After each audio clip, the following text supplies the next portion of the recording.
Saudara-saudara hadirin yang berbahagia,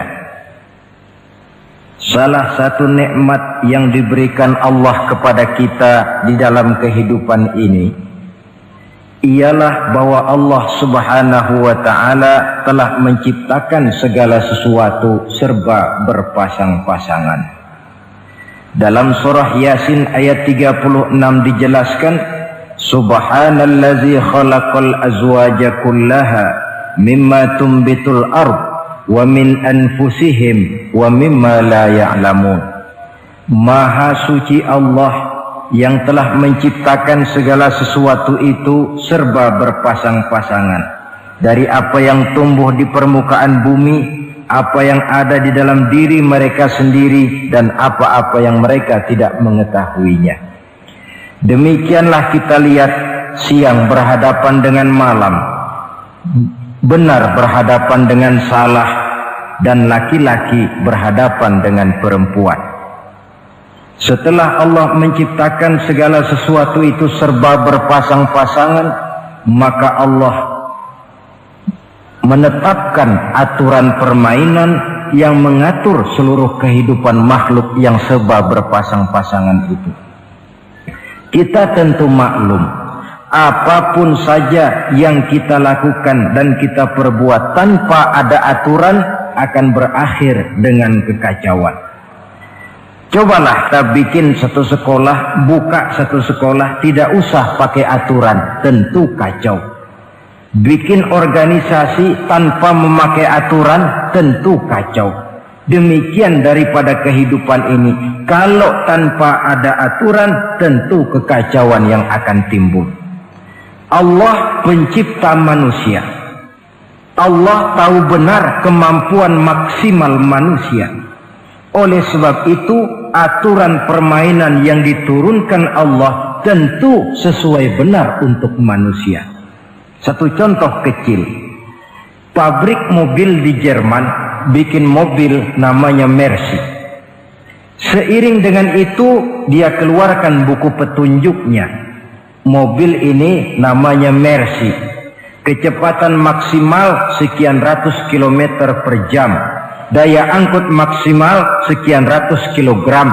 Kalau rusak memperbaikinya begini, onderdilnya pun ini.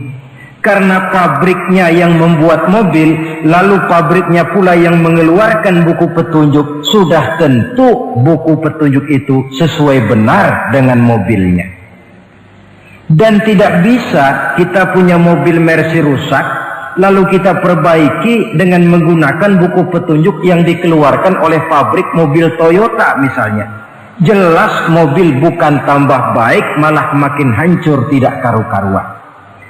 Kalau manusia menginginkan satu hidup yang baik, tidak ada pilihan lain, dia harus memakai aturan yang diturunkan oleh yang bikin manusia.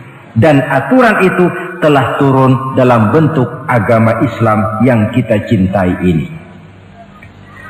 Manusia laki-laki dihiasi dengan perasaan senang cinta kepada perempuan. Itu biasa, normal, wajar. Tapi lalu Allah menurunkan aturan permainan yang kalau peraturan ini dilanggar akan membawa kerugian bagi manusia sendiri. Bahwa laki-laki senang sama perempuan itu normal. Agama membuat aturan silahkan senang, tetapi lewat satu pintu yang disebut nikah. Kalau peraturan ini diabaikan, yang rugi tentu manusia sendiri. Misalnya PLN keluarkan pengumuman, nanti malam mulai jam 6 sampai subuh listrik se-Jakarta mati total. Kita ingat, ini nanti malam saya giliran ronda. Pagi-pagi sudah kita siap beli batu baterai, masukkan ke dalam baterai. Dari sejak kita beli sampai sore itu baterai kita soroti terus. Tentu setelah sore soak batu baterai itu. Datang malam berangkat kita ronda, Kalau disoroti lagi kan baterainya sudah nggak terang lagi, sudah soak. Sebab apa? Belum waktunya sudah disoroti terus. Sekarang kalau ada orang belum masuk pintu pernikahan, nafsu seksualnya diobral terus. Itu kan sama juga belum datang malam, baterainya sudah disoroti terus. Nanti masuk pernikahan, soak. Berhadapan dengan istrinya, barangkali sudah nggak bisa apa-apa, cuma nyengir saja. Yang rugi manusia sendiri. Itulah sebabnya Allah lalu mengatur bahwa laki senang sama perempuan lewat satu pintu yang disebut dengan nikah. Maka pada pertemuan kali ini kita akan bicara tentang nikah dalam Islam. Saya bagi kepada 3 masalah pokok saja. Pertama, pengertian dan kedudukan nikah menurut Islam. Yang kedua, motivasi pernikahan. Karena apa orang itu seharusnya melakukan nikah. Dan yang ketiga, membina rumah tangga bahagia menurut contoh Rasulullah Sallallahu Alaihi Wasallam. Hadirin yang saya hormati, kita mulai dengan yang pertama, pengertian nikah. Dalam kehidupan sehari-hari ada 2 kata yang sering kita gunakan, kawin dan nikah. Kalimat kawin kelihatannya dipergunakan oleh semua makhluk hidup. Lain dengan nikah, ini hanya digunakan khusus untuk manusia muslim. Makanya kita sering dengar orang bilang, kucing kawin, ayam kawin, kambing kawin. Dan belum pernah kita dengar ada ayam nikah atau kucing nikah. Sebab apa? Nikah ini cuma dipakai oleh makhluk bernama manusia yang muslim. Apa pengertian nikah? Seorang tokoh, Abi Yahya Zakaria Al-Ansari, di dalam kitab Fathul Wahhabnya menjelaskan, an-nikahu aqdun yatadammanu ibahatal wat'i bilafzi inkahin au nahwihi. Nikah adalah akad, yaitu ijab dan qabul, yang akad ini menjamin dibolehkannya pergaulan bebas antara laki-laki dan perempuan. Jadi kalau sementara anak muda kita beranggapan bagaimana Islam ini kolot, masa laki-laki tidak boleh bergaul dengan perempuan, itu anggapan salah.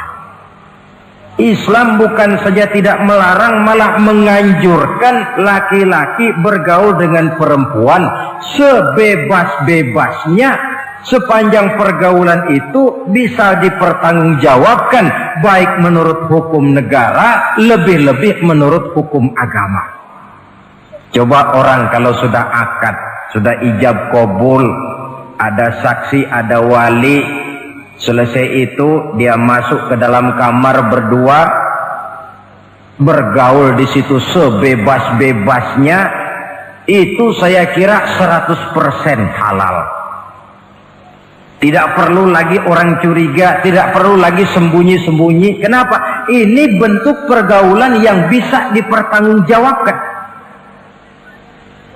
Kalau tidak, dengan dalih new morality, kebudayaan modern, lalu melakukan yang disebut free love, free sex, samen liven, hidup bersama tanpa nikah alias kumpul kebo. Dan saya kira itu kebo cuma mewakili saja. Artinya begitulah kalau binatang itu kumpul. Sebab kumpul kucing pun saya kira begitu, kumpul ayam pun begitu. Kebo cuma mewakili binatang dalam kalimat itu. Tengoklah berapa banyak sudah bayi-bayi yang lahir ke dunia ini tanpa tahu kemana dia harus memanggil bapak. Berapa banyak gadis-gadis bergelimpangan jadi korban dari orang-orang yang tidak bertanggung jawab. Itu semua merupakan ironi, Maka menjauhkan manusia dari aturan agama pada hakikatnya sama dengan usaha membinatangkan manusia. Bahkan kalau manusia sudah jauh dari aturan agama, sanggup berbuat lebih buas daripada binatang. Kita tahu yang namanya bajing itu makanannya cuma kelapa. Tapi bajingan itu bukan cuma kelapa, kabel telepon doyan kok bajingan itu. Jauh lebih buas daripada yang namanya binatang. Maka agama ini mengatur agar manusia sebagai makhluk yang mulia hidup secara mulia. Jangan manusia kita ini, binatang saja. Kalau saudara ada yang punya kucing di rumah, saudara taruh di depannya, saudara sendiri yang langsung kasih ikan di piring, kasih kucing. Aduh, dia akan makan dengan tenang, nikmat, lahap, tidak nengok kiri, tengok kanan. Kenapa? Dia yakin betul yang dia makan itu sudah resmi, sah. Sebab apa? Tuan rumah yang kasih. Tapi kalau si kucing ngambil sendiri di dapur, mencuri dia, setelah dapat dia bawa lari, makan pun tidak tenang. Kenapa? Mesti nengok kiri, nengok kanan. Rupanya instingnya pun bekerja. Ini bukan hak saya mencuri. Saudara-saudara, tengok orang yang sudah terlibat dalam pergaulan suami istri yang sah. Itu kan nggak perlu tengok kanan, tengok kiri, nggak perlu takut-takut. Kenapa?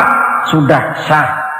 Tapi kalau yang bukan istrinya, wah itu bu, sudah seperti kucing nyolong ikan, tengok kiri, tengok kanan, tidak pernah mengalami ketenangan. Itu selintas pengertian nikah. Lalu bagaimana kedudukan nikah menurut Islam?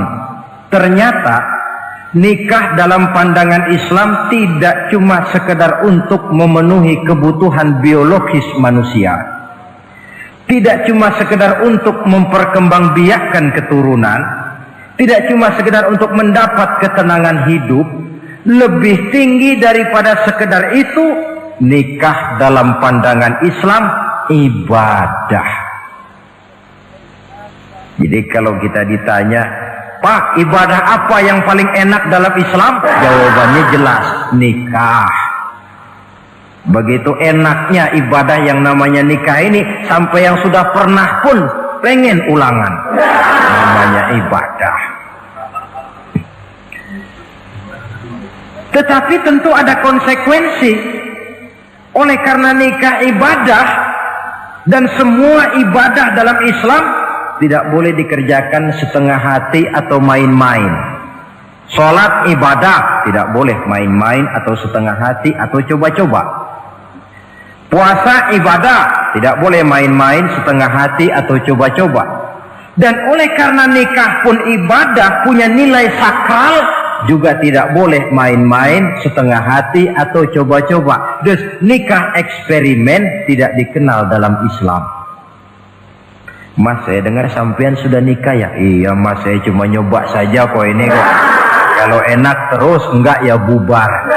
Ini tidak ada nikah eksperimen, sebab dia punya nilai sakral yang bermotifkan ibadah. Itu pengertian dan kedudukan nikah. Lalu apa motivasi suatu pernikahan? Karena apa seharusnya orang nikah itu? Apa landasannya? Saudara, hadis yang diriwayatkan oleh Imam Bukhari, Muslim, Abu Dawud dan Ibnu Majah dari Abi Hurairah menjelaskan, Nabi bersabda, tunkahul mar'atu li arba'in. Nikahilah perempuan karena 4 perkara. Kalau dia perempuan tentu nikahilah laki-laki karena 4 perkara. Memilih jodoh, nah inilah lengkapnya konsepsi Islam. Memilih jodoh saja Islam itu memberikan petunjuk kok. Karena apa orang memilih jodoh itu? Kata Rasul yang karena 4 faktor. Pertama, lima liha, karena dia orang kaya, cari yang kaya. Yang kedua, lihasabiha, karena dia keturunan orang baik-baik, cari keturunan orang baik-baik. Yang ketiga, lijamaliha, karena dia cantik, cari yang cantik. Dan yang keempat, lidiniha, karena dia orang taat beragama, cari orang yang taat beragama. Kalau berkumpul keempat-empatnya, rasanya surga dunia sudah. Coba lihat, suami mana sih yang tidak bangga punya istri cantik, kaya, keturunan orang baik-baik, lalu taat beragama? Atau istri mana sih yang tidak bangga punya suami ganteng, kaya, keturunan orang baik-baik, dan taat pula beragama? Tapi kan terus terang, yang kumpul keempat-empatnya kan boleh dibilang jenis makhluk langka. Sulit. Kadang-kadang cantik, kaya, akhlaknya kayak setan. Ada saja kurangnya. Oleh karena ada saja kurangnya, lalu Nabi memberikan stressing, penekanan. Fazfar bizatiddin taribat iyadah. Pilih orang yang taat melaksanakan agama, niscaya hidupmu akan berkah. Jadi motivasi suatu pernikahan hendaknya agama. Apa rahasianya? Mari kita lihat. Kalau orang memilih pasangan karena rupa yang cantik semata-mata, silakan, tapi jangan jadi motivasi utama. Kalau rupa yang cantik jadi alasan utama, saya yakin rumah tangga tidak akan tahan lama. Sebab apa? Pertama, yang namanya cantik itu relatif. Artinya bergantung siapa yang memandang. Yang menurut saudara cantik, menurut saya belum tentu cantik. Yang kata saya cantik, menurut saudara barangkali itu yang jelek. Relatif. Saya kalau ditanya orang, Ustadz, siapa perempuan paling cantik di dunia ini? Tentu saja saya jawab istri saya. Apa saudara lalu protes? Salah Ustadz, yang cantik istri saya, bukan istri Ustadz. Saya bilang, masa bodoh saya nggak ngurusi istri sampean. Cantik itu relatif. Sehingga di kalangan para ahli cinta, ahli cinta, sampai sekarang masih jadi perdebatan. Sebenarnya cantik yang bikin orang jatuh cinta, apa cinta yang membuat orang jadi kelihatan cantik? Dua-duanya bisa terjadi. Mungkin karena cantik orang jatuh cinta, dan bisa juga karena sudah kadung cinta orang kelihatannya jadi cantik. Tapi yang jelas cantik relatif. Yang relatif tidak bisa dijadikan sandaran utama. Yang kedua, yang namanya cantik itu temporer, artinya berubah oleh pergeseran masa dan pertukaran waktu. Sekarang dia cantik, of course, sedang sweet 17-an, sedang honeymoon, sedang bulan madu, sedang pengantin baru, tentu saja cantik. Punya dia anak satu, kecantikan mulai menurun.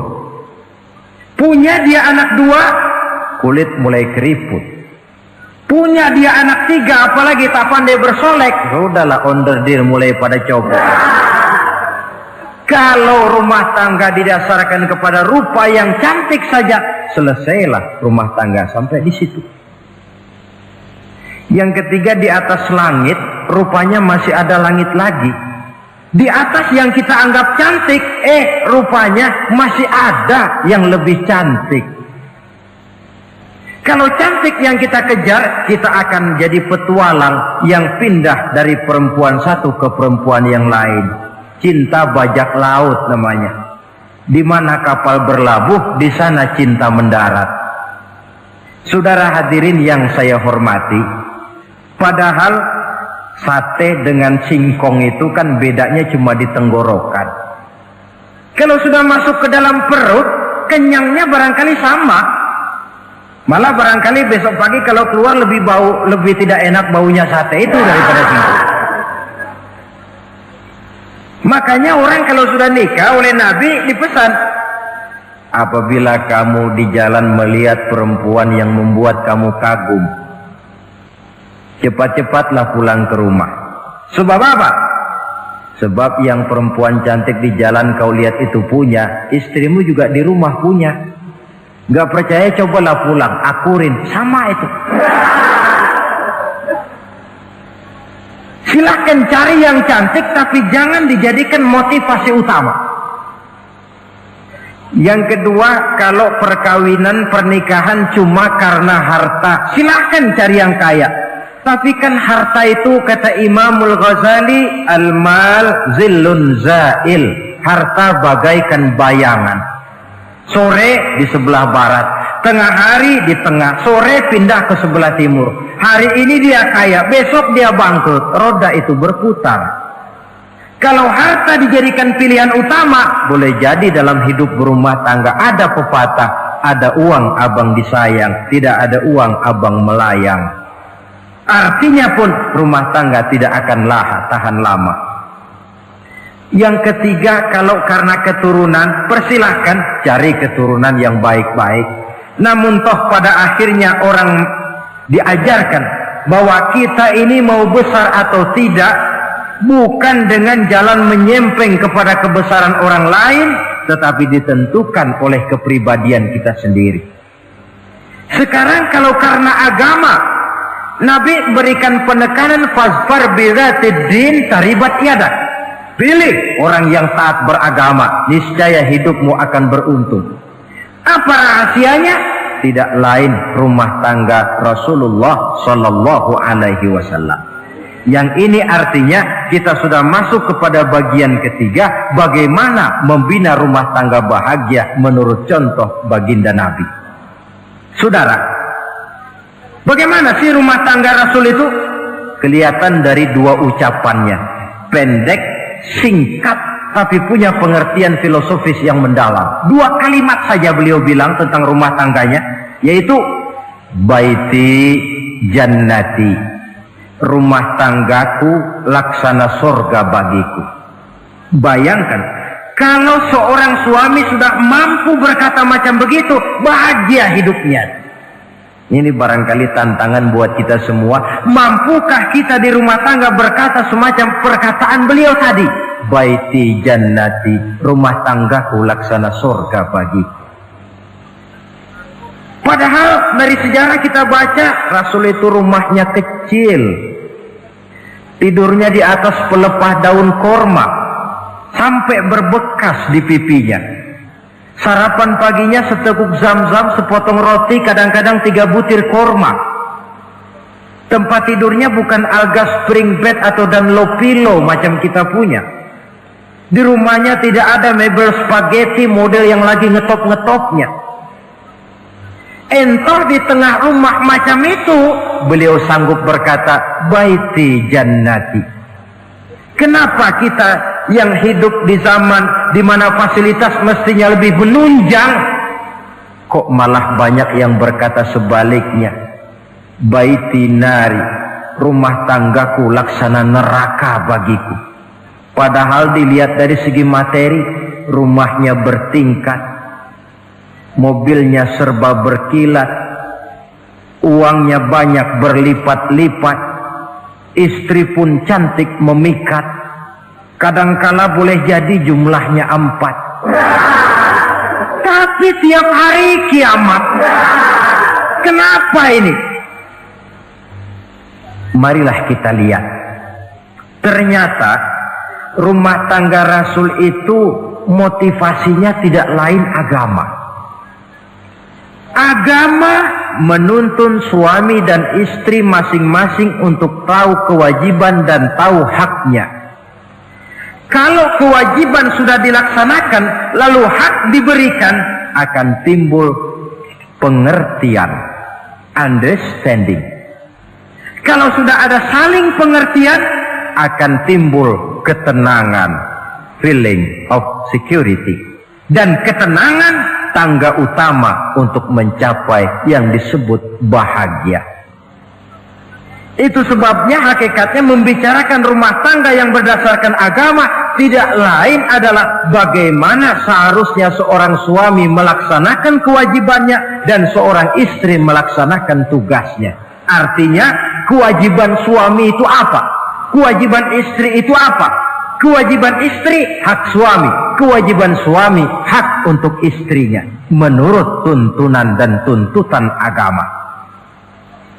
Saudara hadirin, menurut hadis riwayat Abu Dawud dari Muawiyah bin Haidah, satu hari Rasul ditanya, "Ya Rasul, apa sih hak istri-istri kami ini? Artinya kewajiban kami sebagai suami ini apa?" Rasul menjawab, pertama, "An tat'amaha iza ta'imta." Kau beri istrimu makan sebagaimana engkau makan. Saudara hadirin, tetapi seorang istri pun kalau sudah diberikan nafkah oleh suaminya untuk mengatur makanan, dia harus pandai mengaturnya dengan sebaik-baiknya. Menu yang teratur, gizi yang lengkap, dan saya kira yang namanya 4 sehat 5 sempurna itu kan tidak berarti bahwa hidup ini harus serba mewah, tidak. Yang penting ada variasi sehingga tidak merangsang suami untuk makan di luar. Jangan misalnya tahu suaminya senang jengkol lalu tiap hari saja jengkol, itu kan bisa kejengkolan suami. Dengan demikian, masalah yang kelihatannya sepele tetapi yang sebenarnya bisa menjaga keharmonisan atau malah keretakan rumah tangga harus kita perhatikan dengan sebaik-baiknya. Suami memberikan nafkah, dari jumlah itu 60% lari ke kredit, 40% lari ke dapur. Tentu pada akhirnya sang suami akan merasa curiga, padahal barangkali istrinya pun berniat baik, cuma hanya tidak ada keterbukaan di dalam mengurus masalah-masalah yang berhubungan dengan dapur. Inilah kewajiban yang pertama dari seorang suami, kewajiban yang menyangkut masalah pangan. Lalu yang kedua, wa taksuwaha izaktasaita. Engkau beri istrimu pakaian sebagaimana engkau berpakaian. Suami yang adil, pakaian yang dia pakai sama harganya dengan yang dibelikan untuk istrinya, kecuali tentu kalau istrinya ridho. Zalim seorang suami jikalau untuk dia misalnya dia beli pakaian yang mahal-mahal, jasnya dia pakai Switzerland wool, sarungnya Samarinda. Kalau dia pakai sepatu, belilah sepatunya. Sementara istrinya cuma pakai kain belacu saja. Kenapa mesti begitu? Sebab, saudara hadirin, istri kita sebenarnya adalah bagian daripada hidup kita. Baik dia dilihat orang, baik juga kita disebut orang. Jelek dia dipandang orang, tentu jelek juga nama kita disebut orang. Apalagi hidup bermasyarakat, kadang-kadang mulut usil itu kan sudah banyak macam ragamnya. Itu siapa sih perempuan yang jalan? Kenapa? Itu pakaian yang tidak dipakai sih tidak mahal, cuma pakaiannya serasi, pantas, enak dilihat. Oh, terang saja dia kan istrinya si Miun. Nah, Miun yang sedang tidur barangkali tidak tahu apa-apa mendapat sebutan baik. Cobalah kalau istri kita semaunya saja, orang akan bilang, ah itu perempuan, kenapa? Saya gerah ngelihatnya. Mau ke pasar cuma pakai kutang saja. Tentu suami pun akan mendapat sebutan yang tidak baik. Cuma sang istri kalau sudah dibelikan pakaian oleh suami, termasuk alat-alat kecantikan di dalamnya, pakaian itu tentu dipakai, niat pertama adalah untuk menyenangkan hati suami. Seorang istri yang memakai bedak untuk menyenangkan suami, misalnya tiap polesan bedak ada pahalanya. Dia pakai lipstik untuk menyenangkan hati suaminya, tiap goresan lipstik ada pahalanya, bernilai ibadah. Ini kewajiban yang kedua. Yang ketiga, wala tadribil wajha. Kalau marah jangan memukul muka. Maksudnya apa ini? Kewajiban memberikan perlindungan, sehingga si istri merasa ada tempat dia mengadu, ada tempat dia melarikan persoalan, ada tempat dia bergantung. Kalau marah jangan memukul muka, dan memukul itu pun upaya terakhir. Kalau tidak bisa dengan kata yang lemah lembut, agak sedikit keras katanya. Kalau dengan kata yang keras tidak juga bisa pisah tempat tidur. Kalau memang tidak bisa juga dengan pukulan yang tujuannya bukan untuk menyakiti, tetapi untuk mendidik. Allah tadribal wajha. Kalau marah jangan memukul muka, dan memukul pun bukan jalan pertama, tapi upaya terakhir dengan tujuan bukan untuk menyakiti, tapi untuk mendidik sang istri. Kewajiban untuk memberikan perlindungan. Yang keempat, wala tuqabbih. Jangan memburuk-burukan istrinya. Kewajiban menjaga nama baik. Sebab apa? Dalam satu bahasa yang indah, Al-Quran menjelaskan bahwa suami istri itu laksana pakaian. Hunna libasul lakum wa antum libasul lahunna. Istri pakaian untuk suami, suami pakaian untuk istri.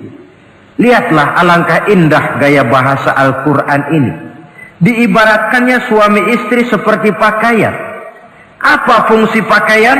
Pertama, pakaian itu kan jadi kebanggaan. Saya bangga memakai baju seperti ini, saudara bangga memakai baju yang saudara pakai. Artinya seorang suami harus berusaha menjadi suami kebanggaan istri, dan seorang istri pun harus berusaha menjadi istri yang dibanggakan oleh suaminya. Jangan yang malah kemudian disesali. Itu kan kalau sudah marah orang kadang-kadang ucapannya nggak terkontrol. Istri marah sama suami, bang, nyesel gue punya laki kemarin. Sudah hilang lagi kebanggaan. Kalau kebanggaan hilang, wibawa pun hilang. Kalau wibawa sudah hilang, maka rumah tangga sudah sulit untuk dipertahankan. Yang kedua, yang namanya pakaian itu kan menutup aurat. Itu tujuan pakaian yang terpenting. Artinya di sini, kalau seorang istri mempunyai kekurangan, suamilah yang menutupi. Kalau seorang suami mempunyai kekurangan, istri juga harus berusaha menutupi. Jangan kekurangan suami diceritakan di pasar umum, atau kekurangan istri dibuka di mana-mana. Itu namanya suami istri tidak berfungsi sebagai pakaian, malah justru saling membuka aurat masing-masing. Iyalah kadang-kadang penyakit ini. Kadang-kadang yang namanya perempuan dari rumah itu berangkat ngaji katanya. Sampai di pengajian apa? Suaminya diakur-akurin. Bayu bagaimana suami? Wah, suami saya payah. Dipayahkannya suaminya di mana-mana. Atau aib dan kekurangan istri diceritakan di mana-mana. Orang bertanya, gimana mas istrinya? Oh, mau maju. Loh, kenapa istri bukan cantik? Iya, soal cantik sih iya, tapi tidurnya kok ngiler ini. Nah, ini kan tidak perlu yang macam begini ini. Tidak bisa menjaga apa yang disebut security informasi. Fungsi pakaian sebagai suami istri tidak berjalan di dalamnya. Saling menjaga kehormatan diri. Ini yang keempat. Yang kelima, wala tahjur illa fil bait.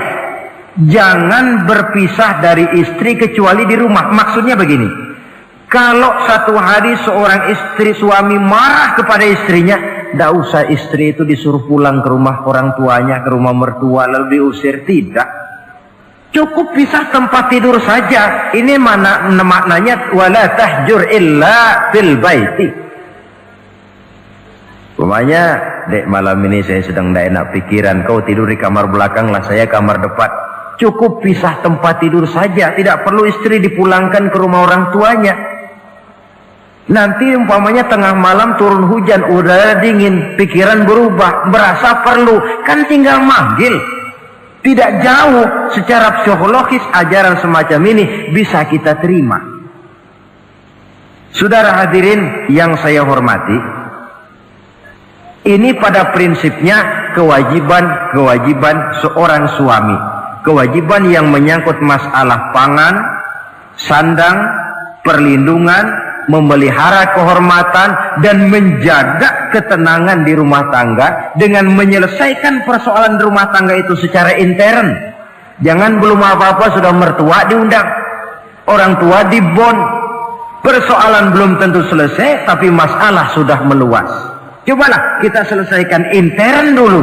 Kalau kemudian ternyata dianggap perlu mengundang orang tua, mertua, keluarga, baru kita upayakan ke arah itu.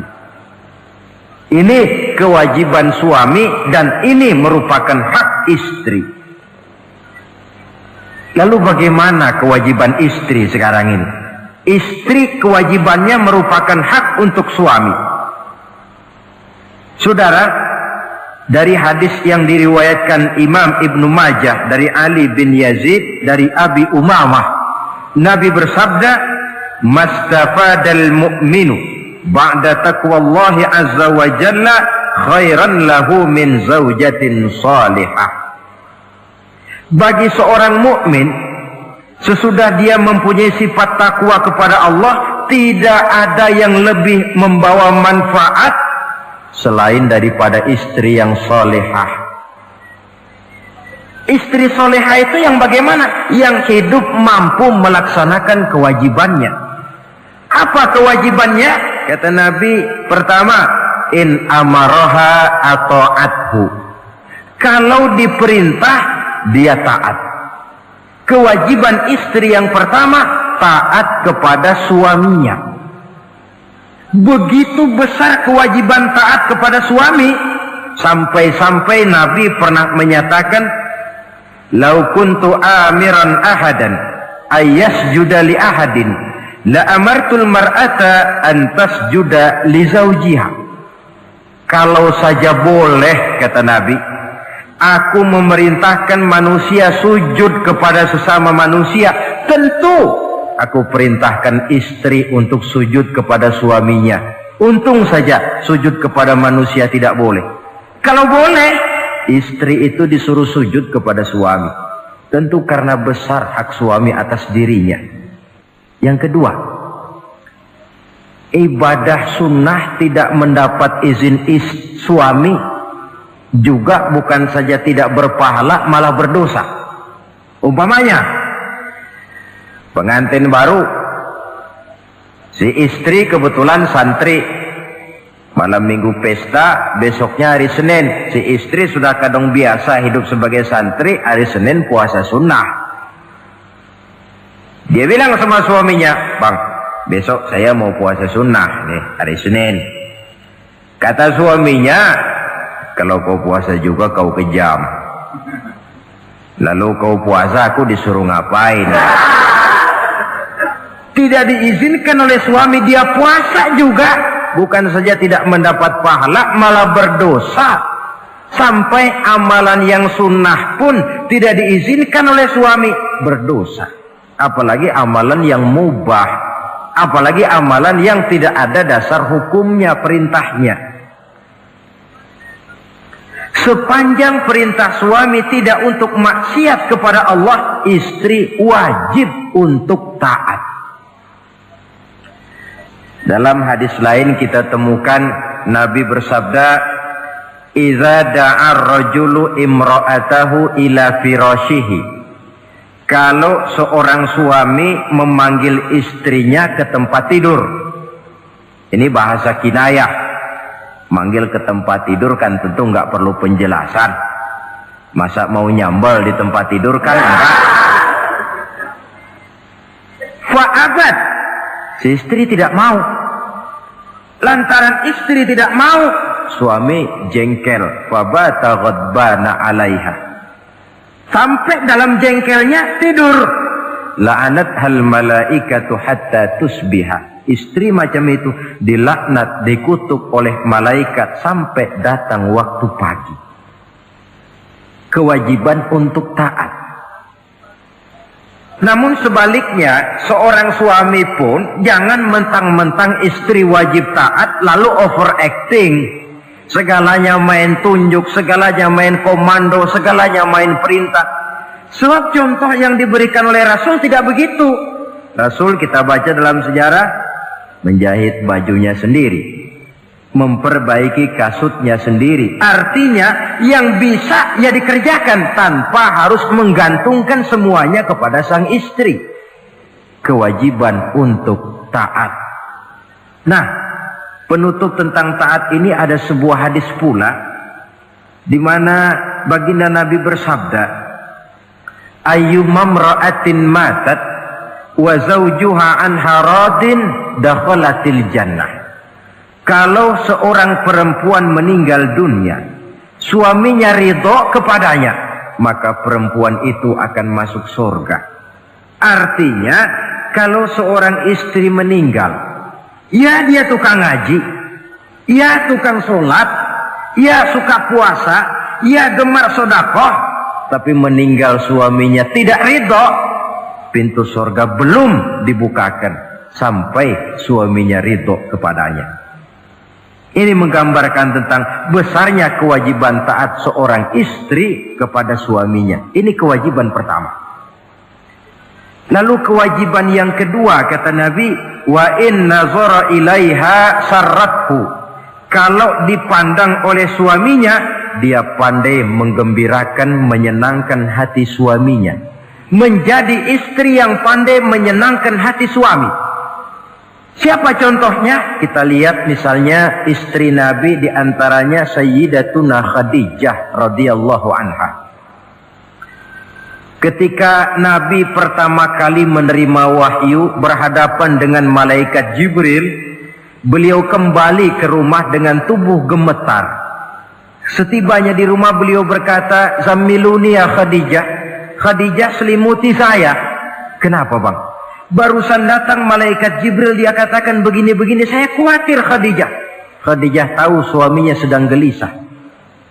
Sebagai istri yang bijak beliau tampil, apa katanya? Kalla ma yukhzikallahu abada. Tidak apa-apa bang, jangan khawatir, Allah tidak akan menyusahkan abang buat selamanya. Ini istri yang pandai menyenangkan hati suami. Suami pulang dagang dari pasar, rugi. Istri tampil, itulah bang romantikanya dagang. Masa selamanya saja untung sekali-sekali lah, rugi. Si suami kan tidak terlalu pusing kepalanya. Jangan sudah di pasar rugi, sampai rumah istri pidato, peletar-peletor macam petasan. Dasar suami goblok, dagang saja rugi. Sudahlah di pasar rugi, sampai ke rumah digoblok-goblokin. Itu nanti suami kan bisa kena penyakit yang disebut broken home. Penyakit nggak betah di rumah. Seorang istri kalau suami sudah kena penyakit tidak betah di rumah, itu mesti siap-siap mental untuk dimadu.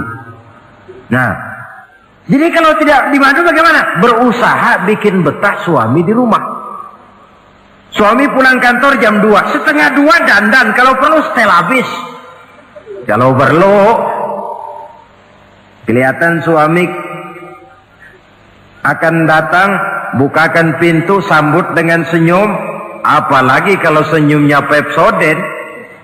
Saya kira suami bagaimanapun lelahnya, peras keringat, banting tulang, pulang mencari nafkah, kalau kembali di rumah disambut dengan senyum, hilang capeknya. Tapi bayangkan, sudahlah di kantor capek, peras keringat, banting tulang, sampai pula di rumah yang nyambut cuka sama kukusan. Udah asem, monyong. Suami mana yang kerasan tinggal di rumah? Menjadi istri yang pandai menggembirakan, menyenangkan hati suaminya. Bahkan diizinkan bohong untuk menyenangkan hati suami. Umpamanya, suami kebetulan habis obyeknya gol. Karena ingin menyenangkan istri, mampir di pasar beli kain batik. Si suami tidak tahu bagaimana kain batik yang bagus, beli saja sembarangan. Sudah kainnya kasar, warnanya norak, harganya yang mestinya murah jadi mahal, dibawa pakaian itu pulang. Istri lihat dan tahu kalau ini batik jelek, norak, kasar, harganya pun murah. Tapi dia ingin menyenangkan hati suaminya.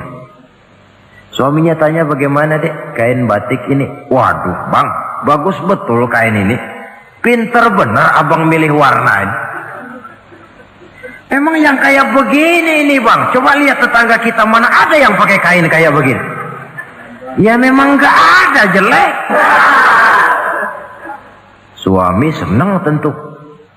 Lalu kain itu oleh istrinya, ngaji dipakai, keundangan dipakai, tidur dipakai, masak dipakai, nyuci pun dipakai. Suami makin bangga, wah kain yang saya beliin dipakai terus ini. Lain pula istrinya, dalam hati dia berpikir, biarin deh gue pakai terus biar cepat hancur, nggak ada urusan.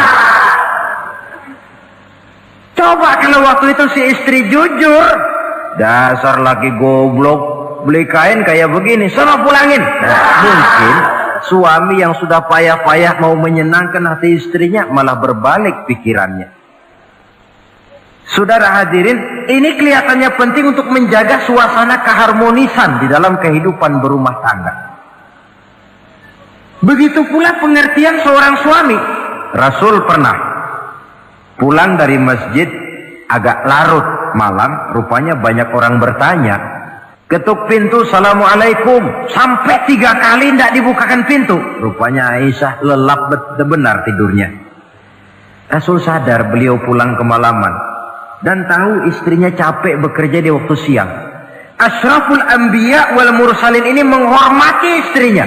Salam 3 kali tak dibukakan pintu, bukan marah, malah gelar sorban di depan pintu. Di situ beliau tidur.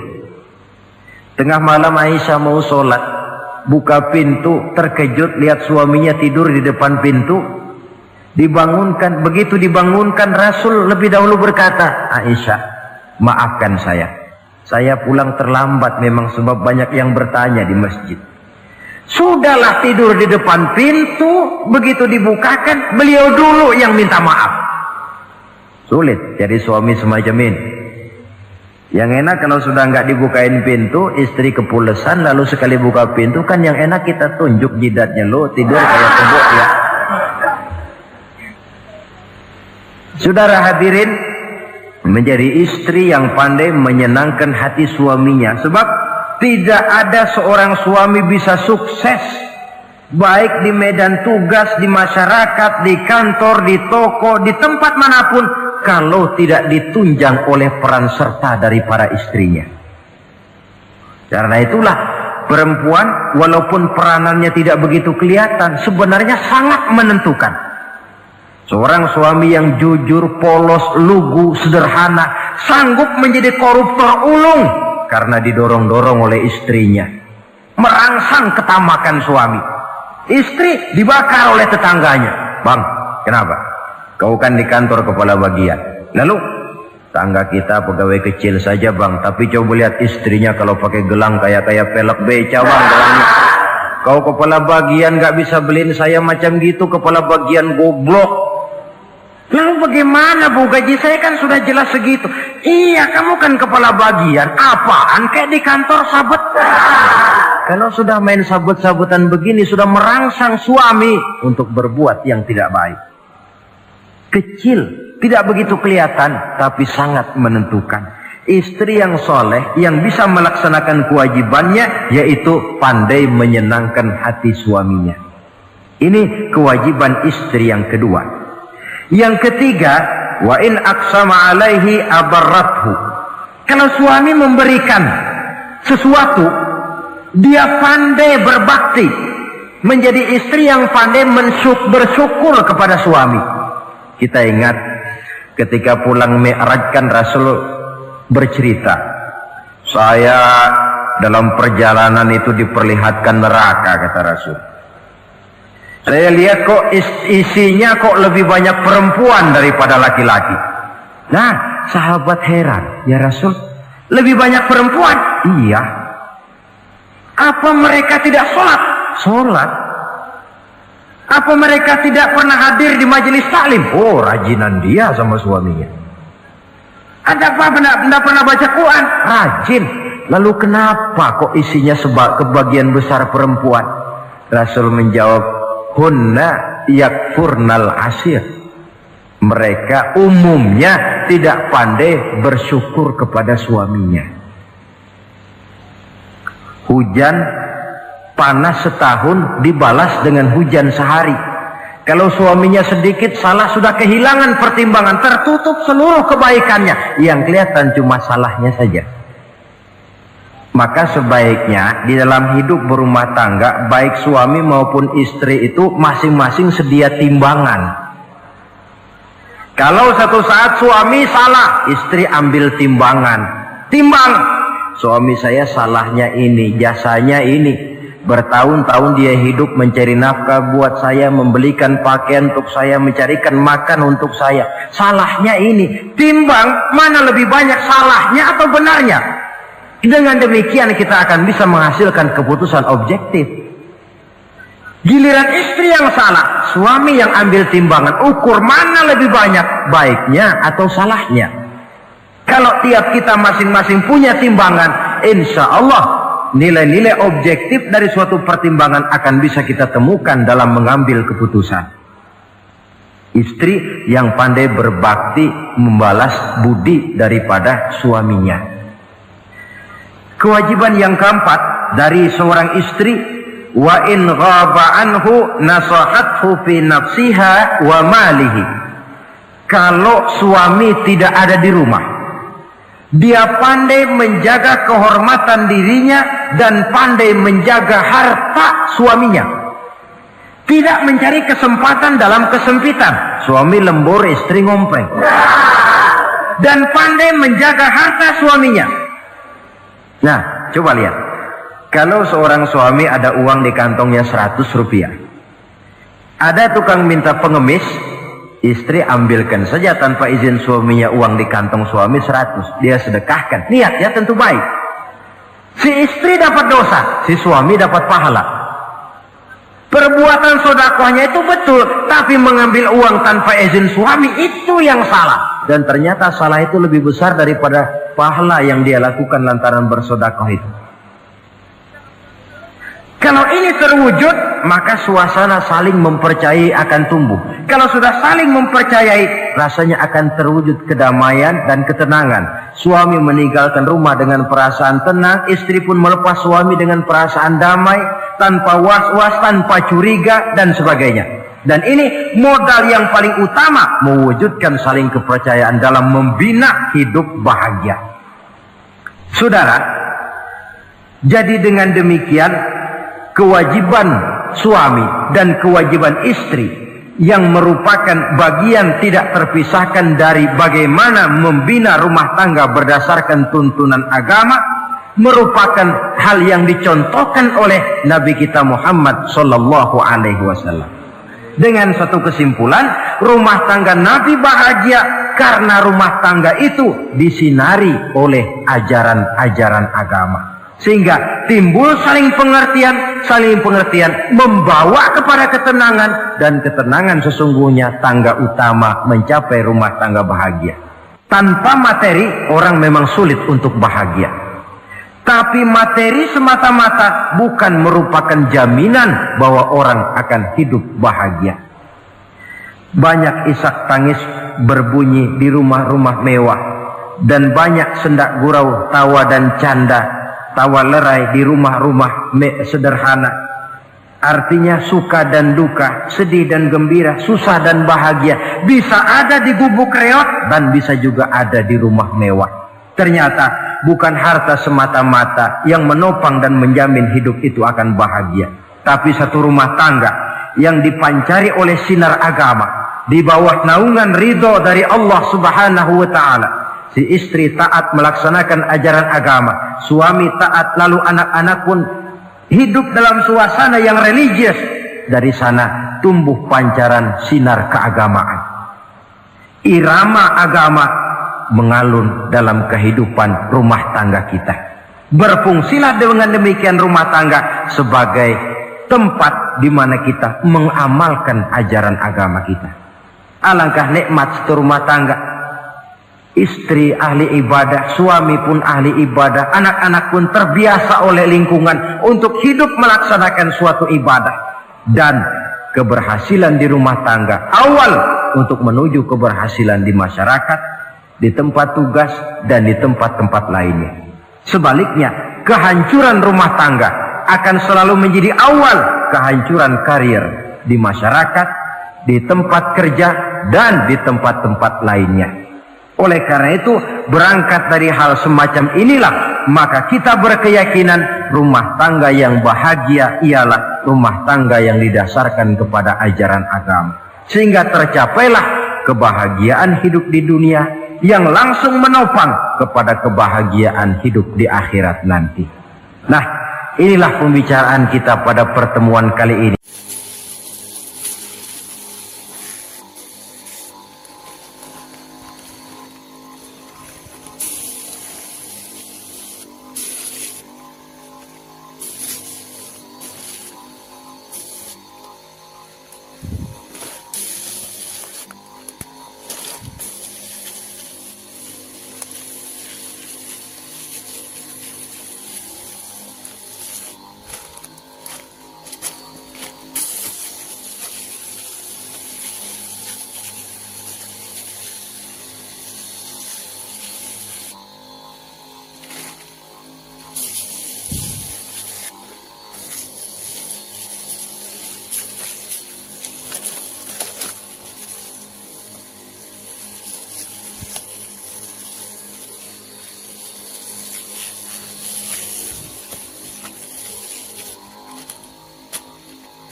Aduh guys, meleset.